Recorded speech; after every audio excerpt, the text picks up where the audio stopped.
What religion are you? Jewish? Christian? Muslim? Agnostic? Atheist? Well, whatever your religion is, whatever your belief system is, this program is going to answer an awful lot of questions for you. And it will do so with hard facts. Not just idle speculation and religious mumbo-jumbo. But you're going to have to leave your prejudgments and prejudices behind.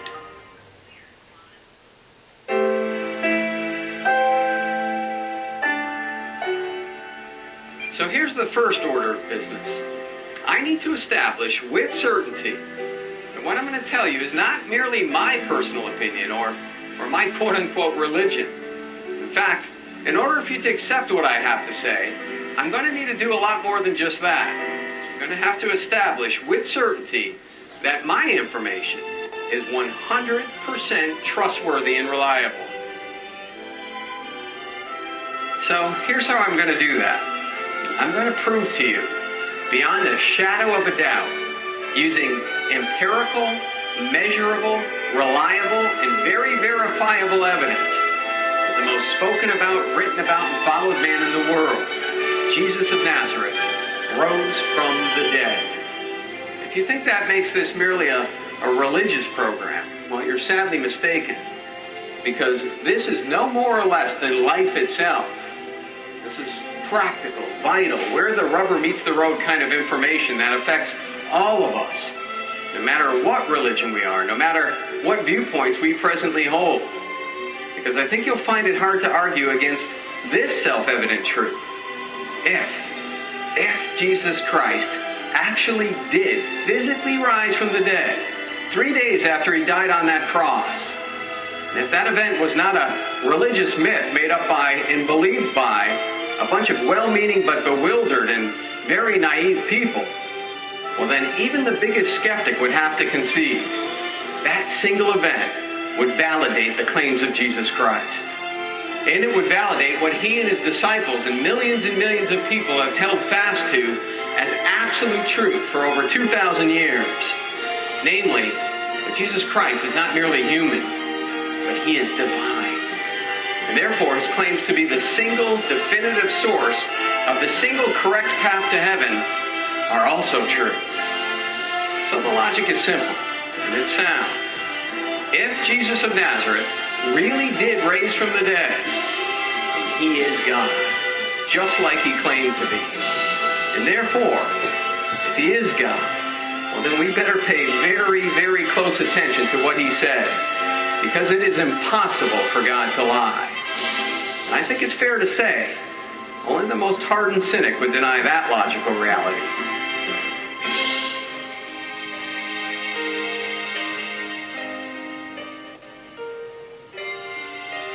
And I'll tell you something else.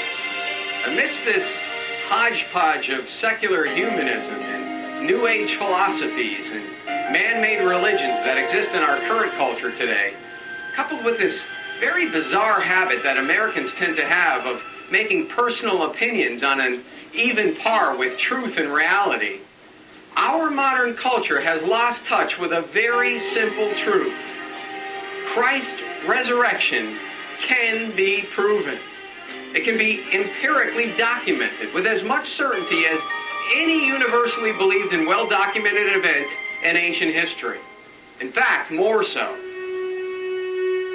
And to prove it, by the way, we won't need to presuppose a single thing that people might consider to be controversial.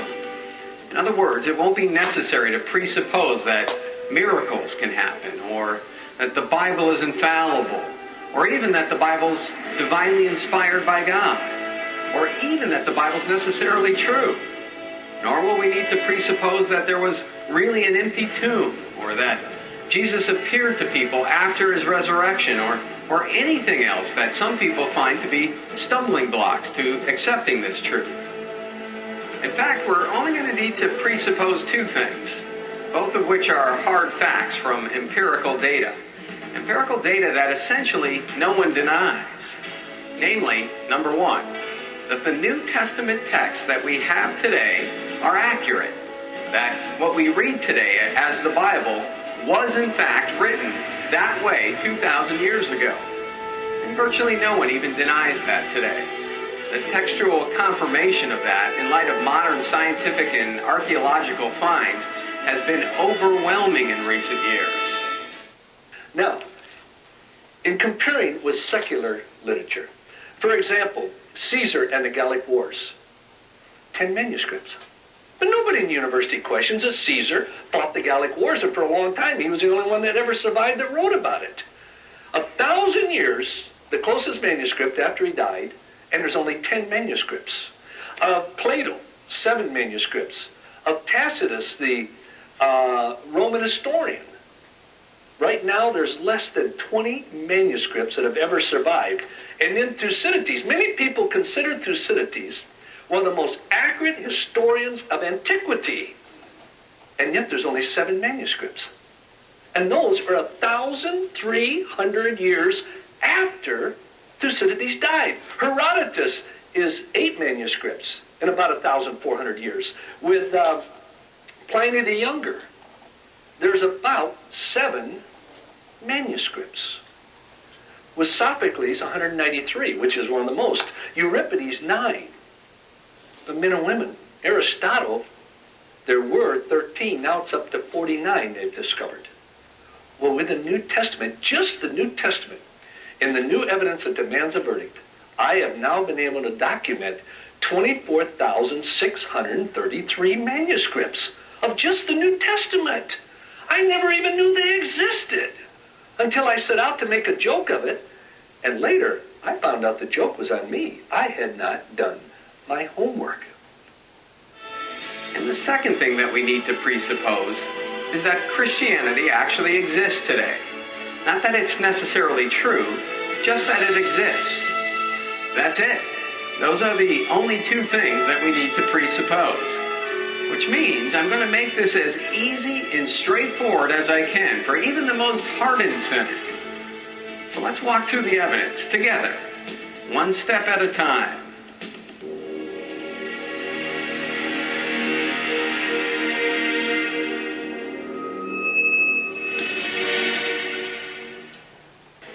You know, this isn't rocket science, but neither is it blind faith.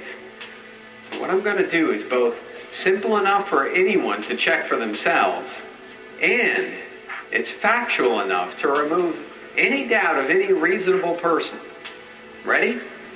Here's the premise. When it comes to the resurrection of Jesus Christ, when it comes to the question, what really happened in Jerusalem on that first Easter Sunday over 2,000 years ago, there are only 5 theories that are even possible, because the facts that we do know with certainty limit the possible options down to only 5. Those 5 theories are as follows.